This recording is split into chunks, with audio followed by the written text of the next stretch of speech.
Hello বন্ধুরা, আমি হাসনাত। তোমরা দেখছো আমার চ্যানেল ম্যাথট্রিক্স বাই হাসনাত। আজকে আমরা 21 নম্বর সেট নিয়ে আলোচনা করবো ডব্লিউপি কেপির জন্য।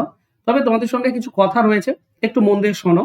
যারা 2022-এ টেট পাস করে বসে আছো এবং 2023-এও টেট দিয়েছো, তোমাদের সকলকেই বলছি, গত 19 তারিখে 19শে আগস্ট একটা আন্দোলন আমরা করেছিলাম কলকাতা গিয়ে, এবং আমাদের দাবি আমরা সরকার এবং পর্ষদের কাছে পৌঁছানোর চেষ্টা করেছিলাম। অনেক অনেক সফল হয়েছে আমরা, কিন্তু এখানেই থেমে গেলে চলবে না। আবারও আগামী 11ই সেপ্টেম্বর 2025 বৃহস্পতিবার আবারও কলকাতা চলো ডাক আমরা তোমাদেরকে দিচ্ছি। তোমরা সকলেই এসো কলকাতাতে। যারা 2022-এর টেট পাস করেছো, যারা 2023-এ পরীক্ষা দিয়েছো, সকলকেই বলছি তোমরা কলকাতায় এসে পৌঁছাও আগামী 11ই সেপ্টেম্বর 2025। আমাদের দাবি একটাই, 2022-এর ইন্টারভিউ ডেট সরাসরি খুব তাড়াতাড়ি দিতে হবে এবং নিয়োগ যে ভ্যাকেন্সি সেটা 50+ সিটে ভ্যাকেন্সি রাখতে হবে। দ্বিতীয় যে জিনিস সেটা হচ্ছে 2023-এর রেজাল্ট শীঘ্রই প্রকাশ করতে হবে এবং নিয়োগ প্রক্রিয়া চালিয়ে যেতে হবে। ঠিক আছে? আর আমাদেরকে বারবার বলা হয়েছিল 2বার পরীক্ষা হবে। ওগুলো সম্ভব না, আমরা জানি, সম্ভব ছিল না, হবেও না। কিন্তু আমাদেরকে অনেক কিছু মানে বলা হয়েছিল, যেমন ওবিসির কেস মিটে গেলেই আর কি 23-22-এর যে ইন্টারভিউ সেটা নেওয়া হবে বা শূন্য পদ ঘোষণা করা হবে। তো ওবিসির কেস তো মিটে গিয়েছে, তারপরেও এখনো পর্যন্ত কোনো হেলদোল সরকার এবং পরিষদের নেই। তো আমাদের দাবি, সবাই কলকাতায় এসো আগামী 11ই সেপ্টেম্বর 2025। আমরা আমাদের আওয়াজ প্রখর করে তুলে ধরবো পরিষদ এবং সরকারের কাছে। আমাদের দাবি হবে সত্তর আমাদেরকে ইন্টারভিউ ডেট দেওয়া হোক এবং শূন্যপদ 50,000 বেশি প্রাথমিকের নতুনভাবে নিয়োগ করা হোক, এই আমাদের দাবি। তো তোমাদের সকলকে, যারা 2022-এ পাস করে বসে আছো, 2023-এ পরীক্ষা দিয়েছো, সকলকে বলছি তোমরা আগামী 11ই সেপ্টেম্বর কলকাতায় চলে এসো। ঠিক আছে? আজকে আমরা অঙ্কে যাব। দেখো, যদি মোটরসাইকেলের দাম প্রতি বছর 5% কমে যায়, তবে 50,000 টাকা দামের মোটরসাইকেলের 2 বছর পর দাম কত হবে? তোমাদেরকে একটা বলি, তোমরা পিডিএফ ফাইল যদি পেতে চাও, টেলিগ্রামে যাও, টেলিগ্রামে গিয়ে সার্চ করো ম্যাট্রিক্স বাই হাসনাত। এটা সার্চ করো। এটা সার্চ করলে আমার চ্যানেল পেয়ে যাবে, সেখানে জয়েন হয়ে যাও। টেলিগ্রামে জয়েন হলে তুমি পিডিএফ ফাইলগুলো সব পেয়ে যাবে। ঠিক আছে? চলো, এটার আমরা অ্যান্সার কি বের করবো। এই ধরনের অঙ্কের ক্ষেত্রে যেটা বর্তমান দাম দেওয়া আছে 50,000, সেটা লিখবো ইন্টু, দেখো প্রতি বছর কমে যায় আর 2 বছর পরে বলেছে, তো 2 বছর পর দাম কম হবে। তো 100 যদি দাম ছিল, তাহলে কমে হয়ে যাবে 95, তাই না? এটা হবে 95 হবে। এবার এটা 2বার হবে, কারণ 2 বছর আছে, তো 100 2বার নিচে হবে আর 95 2বার উপরে হবে। এটা কাটাকাটি করবে, এটা কাটাকাটি করলে 45,125 আসবে। এটাই হবে সঠিক উত্তর। অ্যান্সার হবে অপশন এ। চলো যাবো নেক্সট কোশ্চেনে। 5,000 টাকার 20% হারে প্রতি 6 মাসে দেওয়া সুদ হিসাবে 18 মাসের সরল সুদ ও চক্রবৃদ্ধি সুদের অন্তর কত হবে? একটা জিনিস খেয়াল করো, এখানে 6 মাস অন্তর অন্তর সুদ দেওয়া হয় আর 18 মাসে চেয়েছে, মানে 3বার আমরা সুদ পাবো। তো 3বার যদি সুদ পাওয়া যায়, বা অনেক সময় বছর দিতে পারে, প্রত্যেক বছর বলতে পারে, এবং 3 বছরের সুদের পার্থক্য কত হবে সেটা বলতে পারে, তার মানে হচ্ছে 3বার সুদ পাচ্ছে। তো যখন 3বার সুদ পাবে, তখন একটা নিয়ম রয়েছে। নিয়মটা কি? পার্থক্য সমান হচ্ছে আসল ইন্টু আর স্কোয়ার, সুদের হারের স্কোয়ার, ইন্টু 300 প্লাস আর, আর নিচে হবে 100 কিউব। এই জিনিসটা মনে রাখবে। হ্যাঁ, এখানে আর এর মানটা কিন্তু চেঞ্জ হবে। এই যে 20% দেওয়া আছে, এটা বার্ষিক 20%। 6 মাসে কত হবে না, অর্ধেক হয়ে যাবে, মানে আর হয়ে যাবে 10%। 12 মাসে 20%, তাহলে 6 মাসে 10%। ঠিক আছে? এবার তুমি মান বসালেই অ্যান্সার পেয়ে যাবে। 5,000 টাকা হচ্ছে আসল, আর স্কোয়ার মানে 10-এর স্কোয়ার 100 হবে, আর এখানে হবে 300 প্লাস আর মানে 310, আর নিচে হচ্ছে 3টি 100 গুণ হবে। তো একের পর 100 100 100 100 কিউব মানে এটাই। দেখো, উপরে 3টি শূন্য, 5টি শূন্য, 6টি শূন্য, আর নিচে 6টি শূন্য কেটে যাবে, থাকবে 5 আর 31, তার মানে হবে 155। এটাই হবে সঠিক উত্তর। অ্যান্সার হবে অপশন ডি। এই জিনিসটা মনে রাখা জরুরি, 3 বছরের জন্য বা 3বার যদি সুদ পাই তার জন্য। চক্রবৃদ্ধি এবং সরল সুদের পার্থক্য এটাই হয়। Next question. এবিসির গড় ওজন 45 কেজি, এবির গড় ওজন বলেছে 40 এবং বিসির গড় ওজন 43, তাহলে বি এর ওজন কত? খেয়াল করো, এখানে একবার বি আছে, এখানে একবার বি আছে, তাহলে 2বার পাচ্ছি। এই ধরনের অঙ্কের ক্ষেত্রে যেখানে দুজন দুজন বলা আছে, সেটা হবে। দেখুন, 40 ইন্টু 2 প্লাস 43 ইন্টু 2। ঠিক আছে? এটাতে আমরা পাবো কি, এ একটা, দুটি বি আর একটি সি এর পাবো। এখান থেকে যদি এবিসি বাদ দাও, এবিসি মানে 45 গড়, 3 জনের গড় 45, তাহলে টোটাল হবে এটা। এটা যদি বাদ দাও তাহলে এখানে দুটি বি লুকিয়ে আছে, এখানে একটি বি আছে, বাদ চলে যাবে, আর এসি তো বাদ চলেই যাবে। তাহলে এখানে হবে 80 প্লাস কত 86 মাইনাস এটা হচ্ছে 135। এটা থেকে আমরা পাবো 166 মাইনাস 135, তার মানে হয়ে যাবে 31। বি এর বয়স হবে 31, অ্যান্সার হবে অপশন এ। ঠিক আছে, এগুলো তুমি নর্মালি করতে পারো, কিন্তু নর্মালি তো অনেক সময় লাগবে, তোমরা তো পারবে, তাই না? এ বি কত হবে 40 গড় মানে টোটাল 80, বিসি টোটাল হবে 86, 43-এর ডাবল হয়ে যাবে। এই দুটি যোগ করো, তুমি দেখতে একটা এ পাচ্ছ, দুটি বি পাচ্ছ, আর একটা সি পাচ্ছ, এটা যোগ করলে 166। এখান থেকে এবিসি বাদ দাও, এবিসি গড় হচ্ছে 45, তো টোটাল হবে 135। এটাই তো ব্যাপার, তাই না? তো বিয়োগ করলে এ কেটে যাবে, সি সি কেটে যাবে, দুটি বি থেকে একটা বি বাদ দিলে একটা বি পড়ে থাকবে, 31। তো আমি এভাবে করাচ্ছি না, কারণ কি তোমরা একবার জানো, তারপরেও যদি তুমি ওই একই পদ্ধতিতে করে যাও তাহলে তো হবে না, তোমাকে একটু শর্টকাট শিখতে হবে। চলো নেক্সট কোশ্চেনে যাব। 600 জন ছাত্রছাত্রীর একটি বিদ্যালয়ে গড় বয়স, ছাত্রদের গড় বয়স 12 বছর আর ছাত্রীদের গড় 11 বছর। যদি বিদ্যালয়ে মোট ছাত্রীদের গড় 11 বছর 9 মাস হয়, তাহলে ছাত্রী সংখ্যা। এগুলো অ্যালিগেশন মেথডে খুব ইজিলি বের হয়ে যায়। তো অ্যালিগেশনে একদিকে লিখবো ছাত্র, একদিকে ছাত্রী। ছাত্রদের বয়স 12, ছাত্রীদের 11, আর টোটাল হবে 11 বছর 9 মাস। মাঝে কোনাকুনি বিয়োগ করে দাও, দেখো 11 বছর 9 মাস থেকে 11 বছর বিয়োগ করলে 9 মাস থাকে, আর 12 বছর থেকে 11 বছর 9 মাস বিয়োগ করলে 3 মাস থাকে, মাসে থাকে কিন্তু। এটা মানে হবে 3:1। তাহলে মোট 4 ভাগের মধ্যে ছাত্রী হচ্ছে 1 ভাগ, 4 ভাগের মধ্যে 1 ভাগ ছাত্রী, তাহলে 600-র মধ্যে কত? আমরা অ্যান্সার পেয়ে যাবো 150 জন। তো অপশন বি হবে সঠিক উত্তর। চলো যাবো নেক্সট কোশ্চেনে। 3 বছর পূর্বে স্বামী স্ত্রী ও সন্তানের গড় বয়স ছিল 27। 5 বছর পূর্বে স্ত্রী ও সন্তানের গড় বয়স ছিল 20। স্বামীর বর্তমান বয়স কত? দেখো 3 বছর পূর্বে 27 ছিল, তাহলে বর্তমানে 30 হয়ে যাবে গড়। মানে স্বামী, স্ত্রী এবং সন্তান 3 জনের গড় 30 হয়ে যাবে। 3 বছর পূর্বে যদি 27 হয়, তো সবার 3 বছর করে বাড়বে, মানে গড় 3 বছর বাড়বে 30। তাহলে গড় যদি 30 হয়, তো 3 জনের টোটাল হবে 90।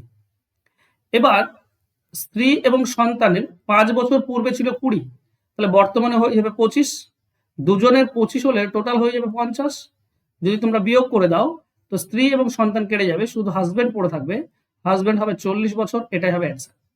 90 থেকে 50 বিয়োগ করলে 40, অ্যান্সার হবে অপশন সি। চলো নেক্সট কোশ্চেনে যাব। 12 জন লোক বা 18 জন স্ত্রী লোক একটি কাজ 14 দিনে করতে পারে, তাহলে কত দিনে 8 জন লোক এবং 16 জন স্ত্রী লোক তার 3 গুণ পরিমাণ কাজ করবে? 3 গুণ পরিমাণ কাজ করবে। দেখো ব্যাপারটা বোঝো, এখানে স্পষ্ট বলা আছে 12 জন পুরুষ সমান হচ্ছে 18 জন মহিলা, এটা বলা আছে। তাহলে 8 জন পুরুষ মানে কত হবে? 8 জন পুরুষ মানে হবে 12 জন মহিলা। কেন, কি করে পেলাম? 12-র 1.5 গুণ হচ্ছে এটা, মানে 12-র সঙ্গে 12-র অর্ধেক যোগ করলে এটা। তো 8-এর সঙ্গে 8-এর অর্ধেক যোগ করে দাও, এটা পাবে। 8-এর সঙ্গে 8-এর অর্ধেক মানে 4 যোগ করলে এটা পাবে। এগুলো যত তুমি শিখবে বুঝবে, তত তুমি শর্টকাটে করতে পারবে। ঠিক আছে, এবার যদি আমরা স্ত্রী ধরে করি, 18 জন স্ত্রীলোক 14 দিনে করতে পারে। 18 জন স্ত্রীলোক করতে পারে 14 দিনে। তাহলে আমাকে চেয়েছে 8 জন লোক। 8 জন লোক মানে 12 জন মহিলা, আর 16 জন মহিলা দেওয়া আছে। তো 12 জন মহিলা আর 16 জন মহিলা, মোট 28 জন মহিলা। 28 জন মহিলা কত দিনে করবে এটা চেয়েছে। তো আমরা লিখবো 14 ইন্টু, দেখো এখন মহিলা বেশি, এখন বেশি মানে সময় কম লাগবে, মানে কমটা উপরে যাবে, নিচে বেশি। বাস 14-র সঙ্গে 18 কাটলে 2, তাহলে আমরা পাচ্ছি 9 দিনে। কিন্তু এটা আমাদের অ্যান্সার নয়। কেন নয়? এটা সমপরিমাণ কাজ, মানে যে কাজটা ওরা করছিল সেই কাজটা এরা করছে, কিন্তু এখন বলেছে 3 গুণ পরিমাণ কাজ। তো কাজ যদি 3 গুণ বেড়ে যায়, তাহলে সময়টাও 3 গুণ লাগবে, তার মানে সময় লাগবে 27 বছর। অ্যান্সার হবে অপশন 27 দিন। অপশন সি হবে সঠিক উত্তর। ঠিক আছে, এই জিনিসটা খেয়াল রাখবে, অনেক সময় 3 গুণ এটা অনেকে খেয়াল করে না। চলো নেক্সট কোশ্চেনে যাব। একটি দড়ি দিয়ে 14 সেন্টিমিটার ব্যাসার্ধ বিশিষ্ট একটি সিলিন্ডারের পরিধি বরাবর 70 পাক দেওয়া যায়, তাহলে 20 সেন্টিমিটার ব্যাসার্ধ বিশিষ্ট একটি সিলিন্ডারকে সেই দড়ি দিয়ে কত পাক দেওয়া যাবে? এই ধরনের অঙ্কের ক্ষেত্রে প্রথম ব্যাসার্ধ আর কত পাক সেটা গুণ করতে হয়, 14 ইন্টু 70। তাকে দ্বিতীয় ব্যাসার্ধ দিয়ে ভাগ করলেই আমরা অ্যান্সার পেয়ে যাই। কেন হয় ব্যাপার বোঝো। দেখো যার 14 সেমি ব্যাসার্ধ, সে তার 1 পাক মানে কত হবে? 1 পাক মানে হবে পরিধি, মানে 2 পাই আর, এটা হচ্ছে 1 পাক। তাহলে 70 পাক কত হবে? 70 দিয়ে, এটা হচ্ছে দড়িটার টোটাল লেন্থ, টোটাল দৈর্ঘ্য এটা। এই টোটাল দৈর্ঘ্যকে এবার বড় যে সিলিন্ডার তার ব্যাসার্ধ দিয়ে ভাগ করে দাও, তার পরিধি দিয়ে, মানে 1 পাক দিয়ে। তার পরিধি কত হবে? 2 পাই আর, আর মানে 20। ব্যাপারটা হচ্ছে এই 2 পাই কেটে যায়, তাহলে এটাই দাঁড়ায় যেটা আমি এখানে লিখেছিলাম, তাই না? কাটাকাটি করো, একটা শূন্য কেটে দাও, 2 দিয়ে 14 কাটলে 7, তো 7 7 49, 49 পাক দেওয়া যাবে, অ্যান্সার হবে অপশন ডি। কিন্তু এভাবে করা দরকার নেই, এভাবে করে দেবে, সরাসরি অ্যান্সার পেয়ে যাবে। চলো নেক্সট কোশ্চেন যাব। 2 অঙ্ক বিশিষ্ট একটি সংখ্যার অঙ্কদ্বয়ের স্থান পরিবর্তন করে প্রাপ্ত সংখ্যা এবং পূর্ণ সংখ্যার যোগফল সর্বদা কত দ্বারা ভাগ করা যাবে? তো এই ধরনের অঙ্কের যে কোনো একটা 2 অঙ্কের সংখ্যা নাও। 2 অঙ্কের সংখ্যা ধরে নাও 15, একে উল্টে দিলে হয় 51, যোগ করলে হচ্ছে 66। 66 কি দিয়ে ভাগ করা যায়? 3 দিয়ে ভাগ করা যায়, 9 দিয়ে ভাগ করা যায় না, বাদ দিয়ে দাও। 5 দিয়ে ভাগ করা যায় না, বাদ দাও। 11 দিয়ে ভাগ, দুটি দিয়ে এখানে পাচ্ছি আমরা। এবার দুটি দিয়ে পাচ্ছি, কোনটা হবে সেটা তো আমরা জানি না, তো সর্বদা যেহেতু বলা আছে, তাহলে অন্য একটা সংখ্যা নাও, ধরো 16, তাহলে আরেকটা, এটা হয়ে যাবে 61, উল্টে দিলে এই দুটি যোগ করলে হচ্ছে 77। 77কে কি দিয়ে? 3 দিয়ে যায় না, তো 3ও বাদ চলে যাবে। একটাই আছে 11, 11 সব দিয়ে ভাগ করা যায়, তো 11 হবে সঠিক উত্তর। চলো নেক্সট কোশ্চেন যাব। 2 অঙ্ক বিশিষ্ট একটি সংখ্যা এবং অঙ্কদ্বয়ের স্থান পরিবর্তন করে প্রাপ্ত সংখ্যার পার্থক্য 36। সংখ্যাটির অঙ্কদ্বয়ের পার্থক্য কত? খুব ইম্পর্টেন্ট অঙ্ক। ধরো আমাদের একক অঙ্ক আর দশক অঙ্ক তো জানা নেই, তো একক ধরো এক্স, দশক ধরো এক্স, আর একক ধরো ওয়াই। তাহলে সংখ্যাটা হবে 10x প্লাস ওয়াই, এটাই তো হয়। 21 মানে আমরা কি জানি? 21 মানে হচ্ছে 2 10, 10 ইন্টু 2 প্লাস 1, তবেই তো 21 হয়। মানে দশকের ঘরে 10 গুণ হয়ে যায়। এবার তোমরা উল্টে দিই, মানে দশকের ঘরে যদি ওয়াই আর এককের ঘরে যদি এক্স হয়, তাহলে 10y প্লাস এক্স পাবো। বলেছে এই দুটির পার্থক্য হচ্ছে 36, এটা বলা আছে। তাহলে আমরা পাচ্ছি 10x প্লাস ওয়াই মাইনাস, ভেতরে গুণ করলে মাইনাস 10y মাইনাস প্লাসে মাইনাস এক্স সমান সমান হচ্ছে 36। দেখো 10x থেকে x বিয়োগ করলে আমরা 9x পাই, মাইনাস 10y থেকে একটা y বাদ দিলে মাইনাস 9y সমান সমান হচ্ছে 36। দেখো 9 কমন যাচ্ছে, 9 কমন নিলে আমরা x মাইনাস ওয়াই পাবো, সমান সমান হবে 36। 9 এর সঙ্গে 36 কাটলে 4, তার মানে x মাইনাস ওয়াই হবে 4। এটাই তো চেয়েছে, অঙ্ক দুটির পার্থক্য। এখানে অঙ্ক তো একটা x অঙ্ক, একটা y অঙ্ক, এই দুটির পার্থক্য হচ্ছে 4, তো আমাদের অ্যান্সার হয়ে যাবে অপশন বি। ক্লিয়ার সবাই? চলো যাবো নেক্সট কোশ্চেনে। একটি অঙ্ক পরীক্ষায় 5 জন পরীক্ষার্থীর প্রাপ্ত নম্বর পরপর 5টি বিজোড় সংখ্যা যদি হয় এবং তাদের প্রাপ্ত নম্বর, মোট নম্বর 185 হয়ে থাকে, তাহলে সব থেকে বেশি নম্বর যে পেয়েছে তার নম্বর কত? দেখো যেহেতু পরপর 5টি বিজোড় সংখ্যা, তাহলে মাঝের সংখ্যাটা হবে গড়। গড় কত হবে? 185কে 5 দিয়ে ভাগ করে দাও, 5 3 15 থাকছে তোমার 3 35, 5 7 35, 37, এটা হচ্ছে গড়, মানে মাঝের সংখ্যা। এটা বিজোড় সংখ্যা, মানে এর পরে দুটি বিজোড় সংখ্যা, এর আগে দুটি বিজোড় সংখ্যা থাকবে, মোট 5টি। তো 37-এর পর হবে 39, তারপরে হবে 41, তাহলে সব থেকে বড় সংখ্যা হবে 41, অ্যান্সার হবে অপশন বি। ছোট সংখ্যা বললে এটা 35 হতো, তার আগে হতো 33, এটা হতো ছোট সংখ্যা। চলো যাবো নেক্সট কোশ্চেনে। একটি ঝুড়িতে ফুল প্রতি মিনিটে দ্বিগুণ হয় এবং 1 ঘন্টায় ঝুড়িটি সম্পূর্ণ ভর্তি হয়, কত সময় ঝুড়িটি 1/8 অংশ ছিল? দেখো 60 মিনিটে ভর্তি হয়, তার মানে বলতে পারি 1 অংশ ছিল। 59 মিনিটে কত হবে? আগে যেহেতু প্রতি মিনিটে দ্বিগুণ হয়, তাহলে যদি আমি পেছন দিকে যাই তাহলে অর্ধেক হতে হতে যাবে, তার মানে এই 1 তার অর্ধেক করে দাও, তার মানে হয়ে যাবে অর্ধেক। 58 মিনিটে কত হবে? এই যে অর্ধেক ছিল 59 মিনিটে, তারও অর্ধেক হয়ে যাবে, তার মানে হয়ে যাবে 1/4 অংশ। 57 মিনিটে কত হবে? এই যে 1/4 অংশ ছিল, তারও অর্ধেক হয়ে যাবে, পেছন দিকে যাচ্ছি তো অর্ধেক হতে হতে যাবে, তার মানে হয়ে যাবে 1/8 অংশ। এটাই চেয়েছে, তার মানে 57 মিনিটে 1/8 অংশ হবে, তাই না? তো অ্যান্সার হবে অপশন সি। কিন্তু এটা আমরা শর্টকাট বের করি কিভাবে? দেখো দ্বিগুণ হয় বলেছে, মানে 1/2। 8 করতে গেলে এই যে 60 আছে না, টোটাল 60 পূর্ণ হয়, এখান থেকে বাদ দিতে হবে কি না, এই 2 এর পাওয়ারে যেটা আনতে পারবে। বলতো 1/8 মানে কি? 1/8 মানে হচ্ছে 2 এর পাওয়ার 3, 1/2 এর পাওয়ার 3, তবেই তো হবে 1/8। তাহলে এই যে পাওয়ারে 3, সেই 3টা বাদ দিতে হয়, তার মানে 57 মিনিটে। বাস এইটুকু করলেই অ্যান্সার হয়ে যায়, অ্যান্সার হবে অপশন সি। চলো নেক্সট কোশ্চেনে যাব। এক ব্যক্তির কাছে 1 টাকা, 5 টাকা এবং 10 টাকার নোটে মোট 480 টাকা আছে। যদি প্রতি প্রকার নোটের সংখ্যা সমান হয়, তাহলে মোট কতগুলি নোট রয়েছে? দেখো আমি প্রথমে ধরে নেবো সবগুলি একটি করে নোট আছে। একটি করে যদি 1 টাকা থাকে তার মানে হবে 1 টাকা, একটি যদি 5 টাকা থাকে তার মানে 5 টাকা, একটি যদি 10 টাকা থাকে তার মানে 10 টাকা।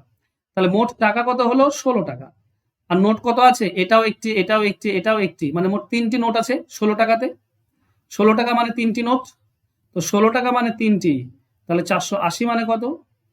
480 দিয়ে গুণ, 16 সঙ্গে এটা কাটলে 16 3 48, 30 পাচ্ছি মানে 90টি। তাহলে টোটাল নোট আছে 90টি, সবগুলো 30টি 30টি করে, তাই না? চলো নেক্সট কোশ্চেনে যাবো। কত টাকার 10% হারে 2 বছরের চক্রবৃদ্ধি সুদ 6,000 টাকার 20% হারে 3 বছরের সরল সুদের সমান হবে? দেখো আমাকে চেয়েছে কত টাকার 10% হারে 2 বছরের সুদ। সুদটা কার সমান হবে? না 6,000 টাকার 20% হারে 3 বছরের সরল সুদের সমান হবে। তো 3 বছরের সরল সুদ কত? ওকে, 3 বছরের সরল সুদ কত হবে? দেখো আসল ইন্টু সময় ইন্টু সুদের হার ডিভাইডেড বাই 100, এটাই হবে সরল সুদ। কাটাকাটি করো, একটি শূন্য, দুটি শূন্য, এখানে দুটি শূন্য কেন, 3 2 6 6 6 36, আর দুটি শূন্য থাকছে মানে 3600, এই সুদটা হবে। এবার কি বলেছে? 2 বছর, 2 বছর 10% যদি বলে তো একটা সহজ নিয়ম আছে, 10 যদি আসল হয় তো 1 বছরে 11 হবে সুদ আসল। 2 বছর বলেছে মানে এর স্কোয়ার করে দাও, এর স্কোয়ার করে দাও, আসল হবে 100, তাহলে সুদ আসল হবে 11 স্কোয়ার 121, এটা যদি সুদ আসল হয় তাহলে সুদ হবে 21, 100 আসল, সুদ আসল 121, সুদ হবে 21, এই 21 সুদটা বলা আছে 3600। তাহলে 21 যদি 3600 হয় তাহলে 100টা কত? দেখো 21 যদি 3600 হয় তো 3600কে 21 দিয়ে ভাগ করে দাও, একের মান পাবে, 100 দিয়ে গুণ করলে 100 মান পেয়ে যাবে। এটা করলে তুমি দশমিক পাবে, দেখবে 17,142.8, এটা পাচ্ছ। এটাকে রাউন্ড ফিগারে অপশনে দেওয়া আছে, মানে 17,143 করা আছে, এইটা আমাদের অ্যান্সার। অ্যান্সার হবে অপশন এ। ক্লিয়ার? চলো নেক্সট কোশ্চেনে যাব। কোন আসল চক্রবৃদ্ধি সুদের হারে 5 বছরে দ্বিগুণ হলে কত বছরে 8 গুণ হবে? দেখো স্পষ্ট বলা আছে 5 বছর দ্বিগুণ হয়, এই দ্বিগুণকে 8 গুণ করতে গেলে পাওয়ারে কিছু একটা বসাতে হবে, আর যেটাই তুমি পাওয়ারে বসাবে সেটাই কিন্তু এখানে 5-এর সঙ্গে গুণ হবে, বাস হয়ে যাবে আমাদের অ্যান্সার। দেখো একে যদি 8 করতে হয় 2কে, তো পাওয়ারে 3 লাগবে, তবে হবে 8 গুণ, তাহলে এই 3টাই এখানে গুণ হবে, মানে 15 বছর, 5 3 15 বছর, 15 বছরে 8 গুণ হবে, অ্যান্সার হবে অপশন সি। আমি এই ট্রিক্স তোমাদেরকে অলরেডি শিখিয়েছি, ঠিক আছে? চলো নেক্সট কোশ্চেনে যাব। এক ব্যক্তি 368 টাকা দিয়ে চাল ও ডাল ক্রয় করলো, চাল ও ডালের পরিমাণের অনুপাত হচ্ছে 2:3, আর সমপরিমাণ চাল ও ডালের মূল্যের অনুপাত হচ্ছে 4:5, তবে ওই ব্যক্তি কত টাকা চাল ক্রয় করেছিল? দেখো অনুপাতে আমি পরিমাণটা ধরে নিতে পারি, একটা 2 আছে তো 2 কেজি, একটা 3 আছে তো 3 কেজি, এটা পরিমাণ ধরে নিলাম। কিন্তু এটা মূল্যের অনুপাত, এটা মূল্য নয়, এটা মূল্যের অনুপাত। এখানে 4 টাকা 5 টাকা ধরলে হবে না, এখানে 4x আর 5x ধরতে হবে, ঠিক আছে? কারণ এটা অনুপাত, মূল্য নয়। এবার বোঝো, 1 কেজির দাম 4x, তাই না? তো 2 কেজির দাম হবে 8x, তার মানে 8x টাকা সে চাল কিনেছে।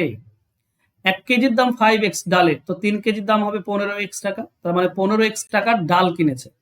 এই দুটি টাকা যোগ করলে মোট হচ্ছে 368 টাকা, যোগ করলে হচ্ছে 23x, 23x মানে হচ্ছে 368 টাকা। 23 দিয়ে এটা কেটে দাও, 23 একে 23 থাকছে তোমার 13, 138, 13 6 23 6 138, তার মানে x এর ভ্যালু হচ্ছে 16 টাকা, x এর ভ্যালু হচ্ছে 16।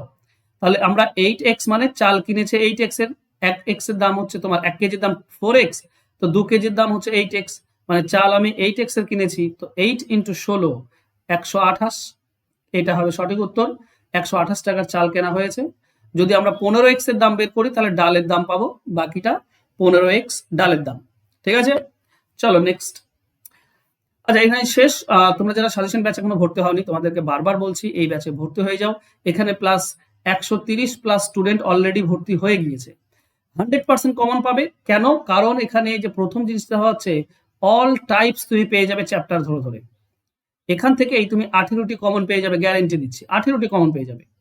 2 নম্বর, আমরা সাজেশন করছি চ্যাপ্টার ধরে ধরে, এখানে একটু অ্যাডভান্স অঙ্ক, মানে বাকি যে 7টি থাকে সেখানে এই অঙ্ক থেকে পেয়ে যাবে 7টি, মানে মোট 25টি অঙ্ক তুমি কমন পেয়ে যাবে। 3 নম্বর, একটু টাইম ম্যানেজমেন্টে করার জন্য তোমাদেরকে মক টেস্ট আমি নিয়ে থাকি। তো এই মক টেস্টে তুমি তোমার স্পিডটা বাড়াতে পারবে। এই 3টি জিনিস যদি মেনটেন করে চলতে পারো তো 25টি অঙ্কেরই অ্যান্সার করে আসা সম্ভব।